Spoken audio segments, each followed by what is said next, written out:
제가 지금 얼마나 떨리는지 잘 모르시죠? 청소년부까지 말씀으로 잘 전해야 되기 때문에 더 긴장이 되고 또 두렵기도 하고 그렇습니다. 또 시간이 많이 지났기 때문에 요약해서 잘 말씀을 전하도록 그렇게 하겠습니다. 진리의 빛이 빛이시다라는 제목으로 말씀 함께 나눌 텐데요. 우리 12월 노아의 서재 신간 중에 나는 메트로폴리탄 미술관의 경비원입니다라는 책이 있습니다. 지금은 제가 빌려갔기 때문에 빌리실 수는 없는데 이 책의 내용은 무엇이냐면 자신이 이제 잘 나가던 더 뉴요커라고 하는 시사주간지 기자였는데 이제 승승장구하고 결혼 계획도 세우고 결혼 예정을 앞둔 그날 암 투병 중이던 형이 숨을 거두게 됩니다. 그러니까 자신의 인생에 가장 존경하고 사랑하던 형이 죽음으로 말미암아 큰 비탄과 슬픔에 빠지게 되죠. 그래서 이 사람이 이제 모든 자신의 길을 다 내려놓고 전혀 다른 이제 미술관 경비원으로 취직하게 된다는 그런 내용입니다. 우리가 처해 있는 이 시대도 새해가 도래하였으나 여전히 희망이 잘 보이지 않는 연말에 항공기 참사로 말미암아 더 분위기가 무거워지고 또 숨쉬기조차 버거운 그런 힘든 시간들을 우리가 보내고 있습니다.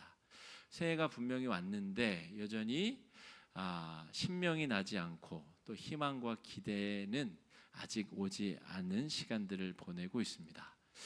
우리가 오늘 읽은 이 요한복음도 아까 브링리라고 하는 그 사람처럼 정말 자신의 예상과는 달리 큰 슬픔이 찾아오고 또 우리가 맞이한 현실처럼 새해가 되었으나 아직 새해가 오지 않은 듯한 느낌이고 또 요한복음에 예수님께서 지금 공적 생애를 시작하시는 이 장면도 수많은 사람들이 하나님 앞에 죄의 문제로 걸려 넘어져 쓰러져서 하나님이 최종적이고 궁극적인 방법을 통해 구원하시러 오시는 그 길을 지금 설명하고 있습니다. 요한복음이 묘사하는 예수님 탄생의 이 시점은 동트기 직전에 가장 어두운 그런 짙은 어둠처럼 온 이스라엘이 죄악의 문제를 해결하지 못한 그런 슬픔 가운데 빠져 있는 상황입니다. 구약 성경을 자세히 잘 묵상해 보다 보면 하나님께서 다양한 방법으로 인류를 죄악에서 건져내기 위한 시도를 계속 하셨다는 것을 우리가 알아차릴 수 있습니다. 그럼에도 불구하고 사람의 죄성은 이 죄의 욕망은 참 질기기도 하고 뿌리가 깊어서 하나님께서 사용하신 여러 방법이 다 먹혀들지 않았음을 우리가 알 수 있습니다. 몇 가지 구약 성경에 등장한 구원의 다른 시도들을 한번 살펴보자면 이런 겁니다. 이집트에서 10가지 기적을 베풀어서 이스라엘 백성들을 탈출시키셨습니다. 신체적 자유를 허락해 주신 거죠.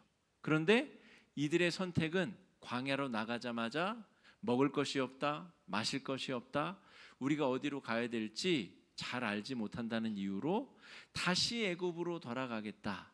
죄성이 발현되는 일이 금세 펼쳐지게 됩니다. 그래서 하나님께서 광야에서 율법이라는 것을 주시죠. 지금으로 치자면 헌법과 여러 법칙, 규칙, 법칙들을 주신 겁니다. 이대로만 살면 너희들이 이제는 정말 아름답고 행복한 세상을 만들 수 있을 거야. 이런 율법을 주셨음에도 불구하고 그 율법조차 악용해서 힘 있는 자들은 더 힘을 가지려 하고 힘이 없는 자들은 이 율법 때문에 더 심한 죄책감에 빠지게 되는 이 율법조차도 악용하는 세태가 펼쳐지게 됩니다. 하나님이 다윗의 시대에는 부강한 나라, 넓은 영토를 주신 적도 있습니다. 그러자 또 부강한 나라, 넓은 영토 때문에 타락하여 범죄를 짓게 되고 이번에는 하나님께서 바벨론을 통하여 나라를 멸망하게 하시고 포로로 다 잡혀가게 하셨는데도 회개하거나 뉘우치지 않고 또 죄악의 굴레에 빠져들게 된다는 것이죠. 포로에서 돌아온 사람들에게는 희망이 있었느냐? 그들도 별반 다르지 않았습니다. 구약 성서가 농축적으로 하고 있는 이야기는 무엇이냐면 하나님이 각종 방법으로 우리를 죄악에서 해방시키기 위한 노력을 하셨으나 그 노력들이 하나같이 다 수포로 돌아갔다는 것이죠. 오늘 우리 지휘자님 찬양의 고백대로 허무한 시절을 우리가 지나가고 있는데 어디에서 희망의 빛을 발견해야 되는가? 바로 예수 그리스도가 마지막 희망의 줄로 우리에게 오셨다라고 하는 겁니다. 점점점 대범해지고 교활해지는 이 인간의 죄성 가운데 빛을 피해서 어둠을 지향하는 이 본성에 하나님께서는 어떻게 해결책으로 우리에게 임하시는가? 9절 말씀 한번 읽어보겠습니다. 시작. 참 빛 곧 세상에 와서 각 사람에게 비추는 빛이 있었나니. 어둠을 물리칠 수 있는 유일한 길은 빛이 임하는 것입니다. 다른 방법을 알고 계신 분 계세요? 어둠을 내쫓는 다른 방법. 어둠을 물리칠 수 있는 방법이 여러 가지가 있을 것 같은데 여러분 잘 생각해 보면 유일한 방법은 빛이 임하는 것입니다. 그래야 어둠은 물러갑니다. 하나님께서 다양한 방법으로 이스라엘 백성들을 신체적으로 영적으로 자유케 하려고 하셨으나 모든 방법이 다 실패하고 최종적으로 사용하신 방법은 하나님이 빛으로 인간 가운데 오신 사건이었습니다. 이것은 유일한 방법임과 동시에 항구적이고 영원한 구원의 방법입니다. 빛으로 주님께서 우리 가운데 오셨습니다. 어둠을 사라지게 만들 수 있는 유일한 방법, 그 빛으로 예수님께서 사람으로 우리 가운데 오셨고 십자가에 달려서 빛으로 우리를 위해 돌아가셨습니다.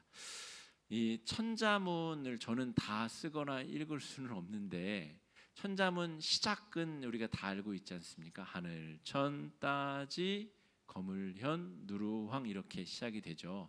라임이 착착 들어맞아요. 그래서 외우기 쉽도록 그렇게 구성을 한 거거든요. 그런데 제가 앞에 써놨듯이 하늘과 검다는 것이 딱 매칭이 되는 겁니다. 하늘은 검다는 거죠.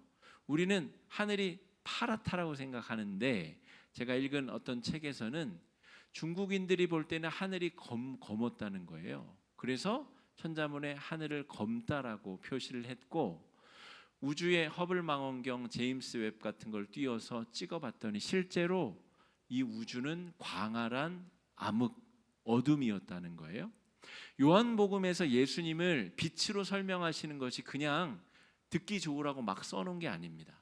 창세기로 건너가 보면 창세기에서 예수님을 무엇라고, 창세기에서 하나님께서 어둠을 물리치신 창조 행위가 무엇인가 이렇게 써 있습니다. 창세기 1장 2절 말씀 읽어보겠습니다. 시작.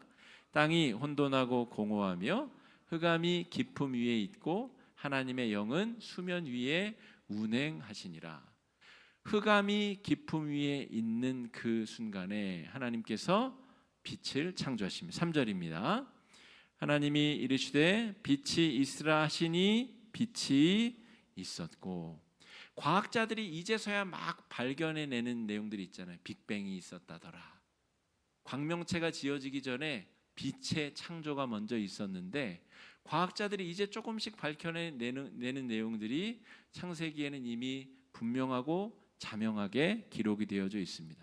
창조 때에도 하나님께서는 흑암 가운데 빛을 창조하셨고 우리 인간들이 죄악의 문제에 어둠의 문제에 침잠해 있을 때에 하나님이 빛으로 우리 가운데 오셔서 어둠의 문제를 해결토록 하셨다라는 거죠. 요한복음의 기록은 창세기로부터 기록된 하나님의 창조의 역사가 다시 한번 예수 그리스도를 통해서 재창조되고 있음을 우리에게 보여주고 있습니다.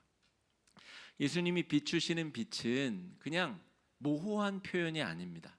형이상학적인 그냥 아름답고 듣기 좋은 표현이 아니라 빛으로 임하신 주님이 우리에게 어떻게 인식되느냐, 오늘 말씀에는 은혜와 진리로 자각되고 인식된다라고 말씀이 기록하고 있습니다.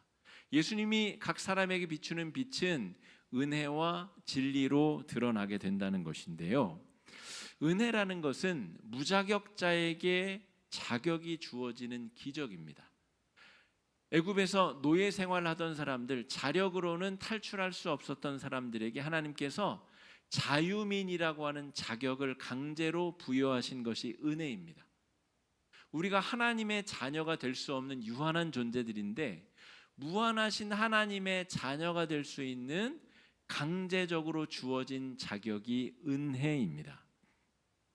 자, 12절 말씀 한번 읽어보겠습니다. 시작. 영접하는 자, 곧 그 이름을 믿는 자들에게는 주셨으니, 빛이신 예수님을 믿는 자에게는 기적과 같은 자격이 부여되는데, 그것은 자연스럽게는 절대 얻을 수 없는 자격, 전능하신 하나님의 자녀가 되는 권세를 우리에게 주셨다라고 하는 겁니다. 두 번째 지표인 진리라고 하는 것은 만물이 다 깨달아지는, 꿰뚫어지는 그런 통찰력을 말합니다. 우리 초등학교도 나오지 아니한 우리 어르신들이 지혜로운 판단, 지혜로운 말을 하실 때가 있죠. 지식이 많아서가 아니라 오랜 세월을 지나면서 모든 사물의 이치가 다 꿰뚫어져 알게 되는 나이가 있다는 거죠. 그게 바로 진리를 깨닫는 것, 도통하게 되는 것입니다. 진리는 주님께서 우리에게 의미 있는 존재가 되시면, 예수님이 우리에게 빛으로 비치시면 우리는 세상에 사람들이 의문스러워하고 사람들이 갈등하고 고통의 문제에 빠져 있는 것이 전혀 다른 눈으로 우리 눈에 보일 수 있게 됩니다. 그게 우리가 2025년 감당해야 될 일이자 의미이고 시간이고 노동이고 가치이고 아름답거나 추한 것에 대한 정의입니다. 예수님의 빛이 우리에게 비치면 우리가 그 전에 가지고 있는 가치관이 달라지게 됩니다. 이게 바로 은혜와 진리라고 하는 빛이 우리에게 비칠 때 벌어지는 현상입니다. 아까 말했었던 그 브링리의 책 메트로폴리탄의 경비원입니다. 그 책에 이런 표현이 등장합니다. 그런 큰 일을 겪고 나서 장례식 이후에 자기가 갔었던 미술관 직원이 돼보면 좀 어떨까 이런 생각을 했다는 거예요. 그래서 한 600여 명의 경비원들이 그 미술관에 있는데 자기가 매일 그 정해 지켜야 될 장소가 바뀌는데 문 열기 30분 전에 정위치에 서야 돼요. 그러니까 30분 동안은 아무도 없는 빈 미술관 홀에서 자기 혼자만 미술품을 관람할 수 있는 특권이 있는 직업인 것이죠. 그래서 가장 아름다운 곳에서 가장 단순한 일을 해보자. 그래서 잘 나가던 기자 생활을 접고 그 길에 이제 뛰어든 겁니다. 제가 이 책을 보면서 목사 또한 그런 직업이 아닌가 생각해 보았습니다. 가장 아름다운 공간, 진리가 선포되고 하나님의 임재가, 하나님의 일하심이 머무른 교회 공간 안에서 이런저런 주어진 일들을 감당하는 사람, 그런 사람이 아닌가라는 생각을 해보았습니다. 이 사람이 여기서 10년을 지내면서 빛 조각, 조그만 빛의 조각을 발견합니다.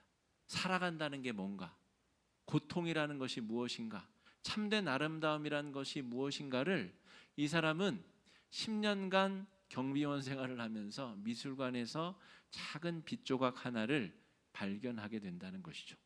여러분, 오늘 우리는 이 경비원이 발견한 빛의 조각 정도를 이야기하는 것이 아닙니다. 하나님이 우리를 구원하시기 위하여서 우리가 거부할 수 없이 강력함으로 우리에게 임하신 진리의 빛, 하나님 자체에 대한 이야기를 하고 있는 겁니다.